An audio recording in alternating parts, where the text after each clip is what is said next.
Aprendo en casa.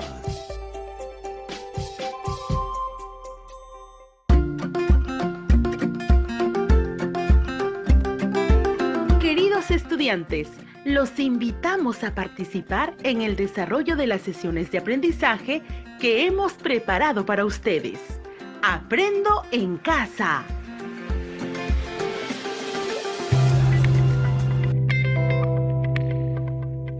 La clase de hoy es Soy un cuentacuentos.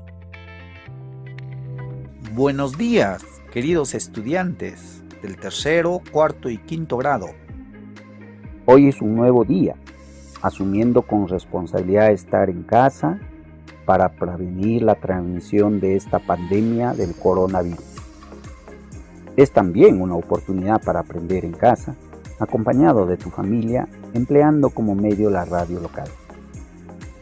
Nos gustaría iniciar preguntándote, ¿alguna vez alguien te ha narrado un cuento o un relato? ¿Con qué frecuencia lo han hecho? ¿Qué cuento o relato que narraron antes, hasta el día de hoy lo recuerdas? ¿Por qué será que lo recuerdas? Permítame que te cuente una experiencia personal. Recuerdo que cuando era un adolescente como tú, siempre escuchaba con atención la narración de historias que me contaba mi abuelita. En una ocasión, ella me narró sobre la leyenda del Chuyachaki, un ser mitológico de la selva que un día se le apareció a una joven que estaba sembrando en su chacra y con engaños la llevó a su morada. Papá, mamá, abuelos, todos sufrieron mucho la ausencia de la joven. Por más que la buscaron con ayuda de los curanderos, de las autoridades de la comunidad, no pudieron encontrarla y jamás regresó a su hogar. Nadie volvió a saber de ella. Esta historia está presente en mi memoria, aún como si fuese ayer que me la contaron. La escuché con tanta atención que me permito hoy contarlos a ustedes.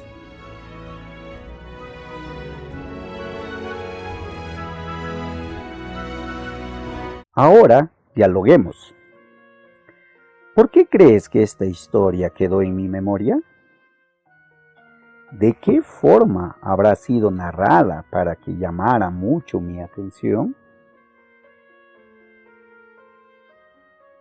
La respuesta a estas preguntas los encontré con el tiempo durante mis estudios en la universidad. El secreto está en saber contar y o narrar las historias. ¿Recuerdas algunos amigos que tenían esa habilidad? ¿En tu aula? ¿En tu barrio? No solo para narrar historias, sino también para contar chistes, adivinanzas, etc. Son habilidades que las personas van desarrollando a través de la experiencia.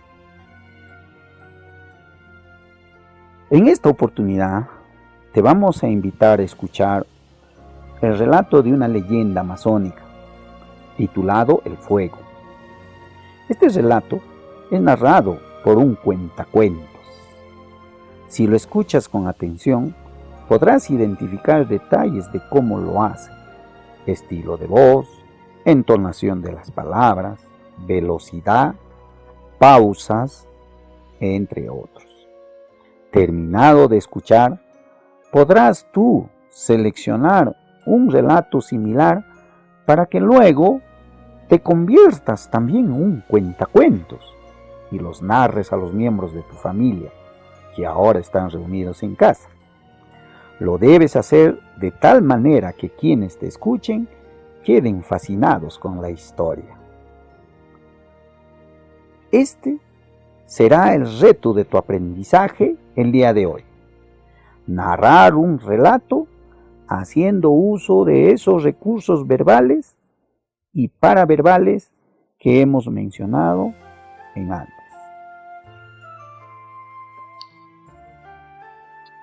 La clase de hoy es Soy un cuentacuentos. Buenos días, estimados estudiantes. Hoy es un nuevo día, asumiendo con responsabilidad estar en casa para prevenir la transmisión de esta pandemia del coronavirus. Es también una oportunidad para aprender en casa, acompañado de tu familia, empleando como medio la radio local. Nos gustaría iniciar preguntándote, ¿alguna vez alguien te ha narrado un cuento o un relato? ¿Con qué frecuencia lo han hecho?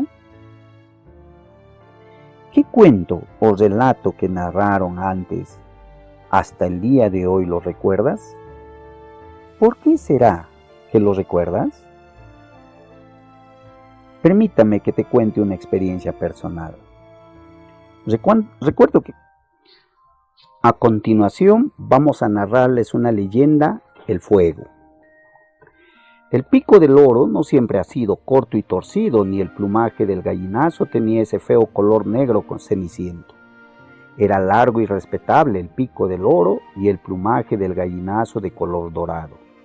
Tampoco la cabeza del buitre ni el pescuezo del manchaco eran pelados, estaban protegidos por plumajes abundantes y delicados. Lo que ocurrió con ellos vas a oírlo ahora. Resulta que es una mala época para los antepasados por las muchas cosas indispensables de que carecen, pero de todas ellas, la que más les hace falta es el fuego. El Inca, encargado de hacerles llegar el fuego, se ha apoderado de él para su beneficio personal y se niega a compartirlo con nuestros antepasados, y por culpa de este gobernante mezquino, sufren muchas privaciones. Sufren el frío de las noches y no pueden protegerse del otorongo que llega en la oscuridad, mete la zarpa en los mosquiteros y se lleva a los niños. Les es imposible quemar las cerámicas, así como la maleza de las chacras para cultivar. Están impedidos de confeccionar sus flechas y labrar sus canoas, ahuecando los troncos con el fuego. Y, lo peor de todo, se ven obligados a devorar crudos sus alimentos. Los intentos por rescatar el fuego del poder del Inca han costado la vida a muchos antepasados, porque además de mezquino, este gobernante inca es cruel y perverso y castiga severamente al menor intento de rebelión. Los animales, que por entonces son personas como nosotros, se compadecen al presenciar los sufrimientos de nuestros antepasados. Esto no puede seguir así, dice el loro cierto día. Estoy de acuerdo, dice el gallinazo, pero ¿qué podemos hacer? Son muy fuertes y altos los poderes del mezquino. Pero es más alto nuestro vuelo, sentencia el loro. Es así que el gallinazo contempla con mucha admiración cómo el loro se aproxima al patio del Inca. Se esconde entre el follaje frondoso de la selva y, disimulando entre las hojas su ropaje verde azul, espera inmóvil y silencioso el momento propicio. En el patio, la mujer del Inca se encuentra apartando el fogón de la hojarasca caída de los árboles, y el Inca vigila el fuego para evitar que se extinga. En un momento de distracción de ambos, vuela el loro hasta el fogón, atrapa entre su pico un tizón encendido y reanuda el vuelo. La mujer vocifera al descubrir al ladrón y el Inca mezquino trata inútilmente de interceptar su fuga, armado de una rama. Es tan raudo el vuelo del loro que va dejando en el aire un reguero de chispas. El viento aviva el corazón rojo de la brasa y el loro soporta el tormento del fuego en el pico que va perdiendo su forma. Llega como puede a lo alto de un árbol seco y suelta la brasa en su copa. Su pico ha quedado completamente retorcido y el fuego devora ahora los brazos del árbol. Al ver que el árbol arde sin remedio, el Inca mezquino bate su tambor de piel de tapir, ordenando la presencia de la lluvia. Esta, que dormita en su mosquitero de nubes, despierta el llamado del tambor y baja a ponerse a órdenes del gobernante. «Acaba con esa candela», le ordena el inco mezquino, y la lluvia se precipita sobre el árbol encendido a cumplir el mandato del amo. Viendo el gallinazo que la proeza del oro está en peligro, vuela al encuentro de la lluvia y se interpone entre ella y el árbol, con las alas extendidas. El rescoldo y el humo negro que despide el fuego van oscureciendo su plumaje dorado. No alcanzan, sin embargo, sus alas a proteger al fuego de la lluvia, y el buitre y el manchaco, que presenciaba la escena, hablan así: el enemigo los está venciendo. Tanto sacrificio de los hermanos para nada. Habrá que ayudarles, dice el manchaco, y vuelan a través de la lluvia y despliegan sus alas como un techo de plumas sobre el fuego. Ya no puede la lluvia apagar el fuego, pero las llamas queman el pescuezo del manchaco y la nuca del buitre, privándolos de plumas. El fuego avanza envolviendo al tronco del árbol como una serpiente ante la impotencia de la lluvia y la desesperación del inca mezquino. Y cuando llega a las raíces, el árbol se desploma con estrépito y el fuego se derrama por toda la floresta. Desde ese momento cambia la existencia de nuestros antepasados. Ya pueden hacer fogones para cocinar sus alimentos y preparar las medicinas, fogatas para abrigarse en las noches frías y ahuyentar a los otorongos y boas, pequeños fuegos para elaborar las canoas y flechas y grandes fuegos para quemar las chacras, hornos para las cerámicas y antorchas para alumbrarse en las noches sin luna. El oro, el gallinazo, el buitre y el manchaco quedaron para siempre con las marcas de su atrevimiento. De ellos aprendimos que los padecimientos no tienen importancia cuando se trata de corregir una injusticia.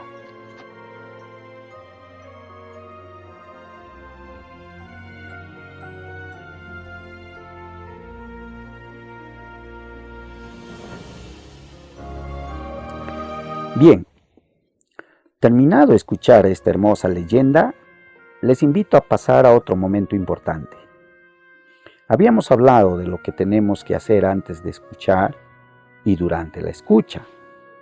Pero, ¿qué debemos hacer después? Luego de haber escuchado con atención este relato y haber tomado nota en tu cuaderno de los hechos que más llamaron tu atención, ya podemos dialogar acerca de la lectura. Por ejemplo, ¿podrías decirme cómo fue narrada la historia por el cuentacuentos? Recuerda, cuentacuentos es una persona que narra oralmente cuentos, relatos, historias. Para ello, hace uso de varios recursos. Uno de ellos son los recursos verbales, que es el lenguaje oral, ¿no? La forma como expresa los cuentos. Otro recurso que utiliza son los no verbales. Entre ellos están los gestos, movimientos corporales, su creatividad al narrar la historia ante un público determinado. Y también utiliza recursos paraverbales, como la entonación e inflexiones de la voz, distancias, velocidad a la que habla, pausas que debe realizar. Es decir, todos esos recursos le permite a este cuentacuentos lograr su propósito al momento de narrar. Es tu lenguaje oral que expresas en tu voz. Los recursos no verbales, como los gestos, movimientos corporales, postura, expresión facial y tu creatividad para narrar la historia. Y los recursos paraverbales, como la entonación e inflexiones de tu voz, velocidad cuando hablas, énfasis en algunas cosas, pausas que requieres hacer, etc. No olvides desplazar la mirada y tu cuerpo para darle más énfasis a la narración. Cuando ya estés listo o lista, condiciona un espacio en tu casa para tu público, que en este caso será tu familia. Reúneles, invítales y nárrales la historia que has seleccionado con tus propias palabras y con tu creatividad. Te recomiendo usar elementos como una vestimenta o un sombrero, entre otros, que ayuden a enfatizar el relato. Una vez que hayas cumplido el reto, escribe tu experiencia como cuentacuentos en tu cuaderno y desarrolla las siguientes preguntas que te van a ayudar para tu registro. ¿Qué pasos seguiste para cumplir el reto? ¿Qué recursos no verbales y paraverbales has usado mientras narrabas? ¿Cómo te has sentido al momento de narrar? Después de ello, recoge la opinión de tu familia acerca de cómo fue tu desenvolvimiento como un cuentacuentos. Pregúntales y registra sus respuestas en tu cuaderno. Entre esas preguntas, formula algo como: ¿te gustó la forma como narré la historia? ¿Por qué? ¿Qué sugerencias me harías para seguir mejorando como un cuentacuentos? Recuerda, es importante conocer nuestras tradiciones orales y la de otras regiones porque son parte de nuestra identidad peruana. Una forma de valorarlas es transmitiéndola como tú lo hiciste esta vez. Sé que ahora eres un cuentacuentos.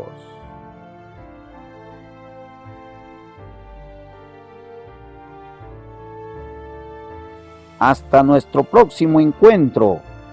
Y recuerda, querido amigo estudiante, seguir en casa como el único medio de combatir a este enemigo en común que en estas épocas nos viene azotando, el COVID-19. Muchas gracias.